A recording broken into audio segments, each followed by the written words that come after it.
Alléluia. Il y a un très mauvais évangile aujourd'hui. C'est pourquoi je prends toujours le soin de Dieu au peuple de Dieu. Ce n'est pas parce que quelqu'un a de la popularité que tout ce qu'il dit est vrai. Ce n'est pas parce que quelqu'un a de la popularité que tout ce qu'il raconte est vrai. Ce n'est pas parce que quelqu'un a de la popularité que tout ce qu'il donne comme révélation est vrai. Lisez vos Bibles, méditez vos Bibles, posez des questions à des pasteurs sérieux. Aujourd'hui, les chrétiens se comportent comme des prostituées. Si un pasteur n'a pas de voiture, un pasteur marche à pied, un pasteur ne s'habille pas bien, ils n'iront jamais lui poser la question concernant quelque chose que concernant quelque chose qu'un soi-disant homme de Dieu populaire a dit. Parce qu'ils se disent que celui-là, quand tu vois sa vie est minable, là, c'est-à-dire que c'est un petit homme de Dieu. Jean-Baptiste était apparemment minable, mais il était extrêmement puissant. Ce n'est pas l'apparence qui rend quelqu'un puissant. Ce n'est pas le beau vêtement, ce n'est pas la belle voiture, ce n'est pas la belle cathédrale, ce n'est pas le beau français, ce n'est pas le beau anglais, ce n'est pas les belles révélations. Ce n'est pas ton parfum qui rend ton message puissant. C'est ta façon de vivre, ta vie de consécration, la crainte de Dieu, ta vie de méditation, de prière, de sanctification. Et le Saint-Esprit vient rendre sa parole puissante en toi.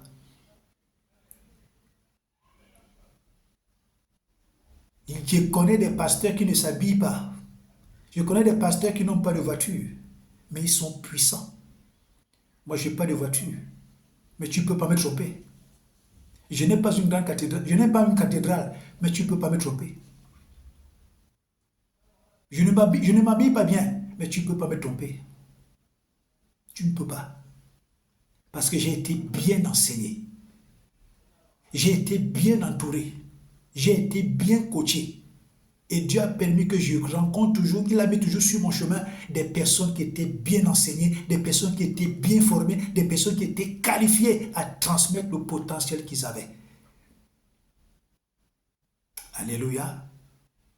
C'est pourquoi je n'écoute pas n'importe qui. Si tu ouvres tes oreilles à écouter n'importe quoi, tu vas te retrouver dans le péché. Tu vas te retrouver hors de la volonté de Dieu. Tu vas te retrouver dans la merde. Tu vas te retrouver dans la merde. Allez dans la parole. Et je n'écoute pas n'importe qui. Je n'écoute pas n'importe qui.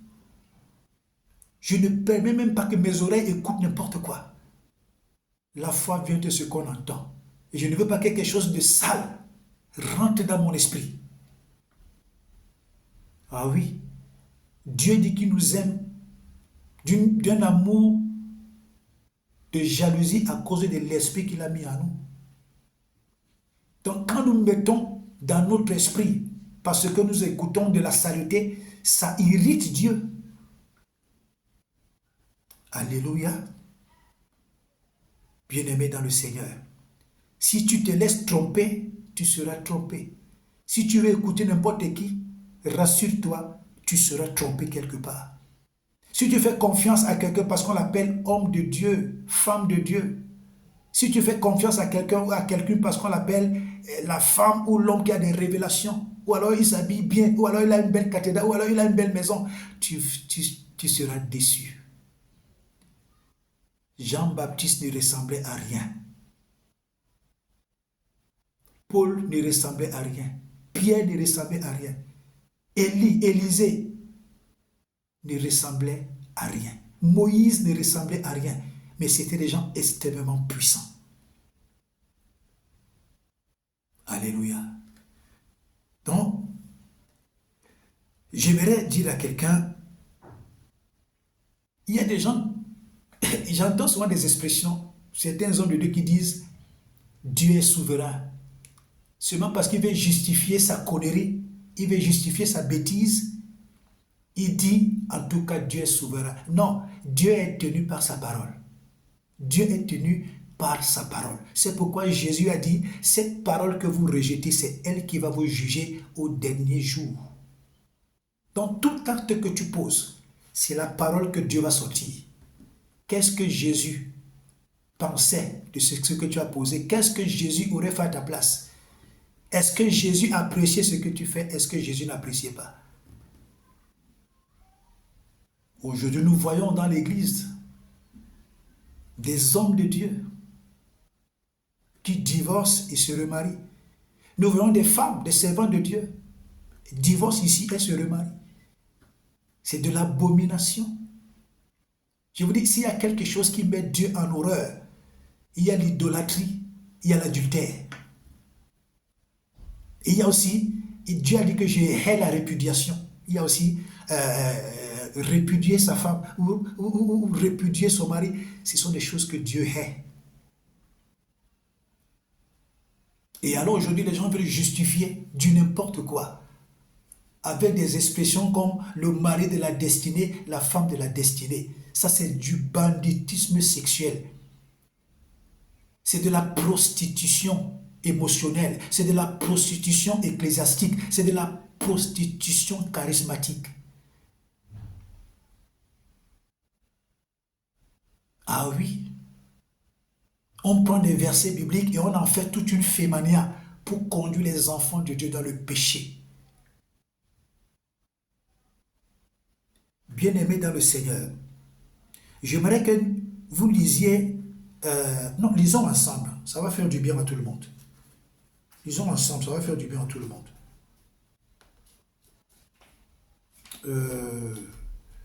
Jean 8, c'est ça, Jean 8, excusez-moi, j'ai trouvé le passage. Jean 8, ça va faire du bien à tout le monde. Je vais lire. Jean 8,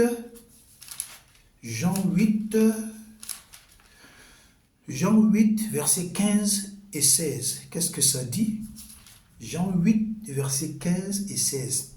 Écoutez ce que ça dit. Vous jugez selon la chair. Moi, je ne juge personne. C'est Jésus qui parle. Et si je juge, mon jugement est vrai, car je ne suis pas seul, mais le Père qui m'a envoyé est avec moi. Alléluia. Mais vous allez voir un homme de Dieu qui va juste s'arrêter au verset 16. Et si je juge, non pardon, qui va s'arrêter au verset 15. Vous jugez selon la chair, moi je ne juge personne. Vous allez voir un homme de Dieu, filou, qui va juste s'arrêter là à Jean 8, verset 15, pour justifier le fait qu'il est écrit que Jésus a dit qu'il ne juge personne, pour vouloir justifier du n'importe quoi. Mais quand tu continues la lecture au verset 16, tu comprends que Jésus dit que lui, il juge, mais son jugement est juste. Et il ne juge pas seul. Son Père et lui jugent. Bien-aimé, Jésus intervient pour cette femme qui a été attrapée en flagrant délit d'adultère. Les gens se limitent toujours sur le fait que quand Jésus a écrit par terre et les gens ont commencé à partir, et Jésus nous pose la question, femme, quels sont ceux qui te condamnaient? Personne. Mais qu'est-ce que Jésus a dit à la femme? Va, mais ne pêche plus, de peur que quelque chose de pire ne t'arrive. Donc le péché amène des choses pires dans nos vies. Le péché installe des choses pires dans nos vies.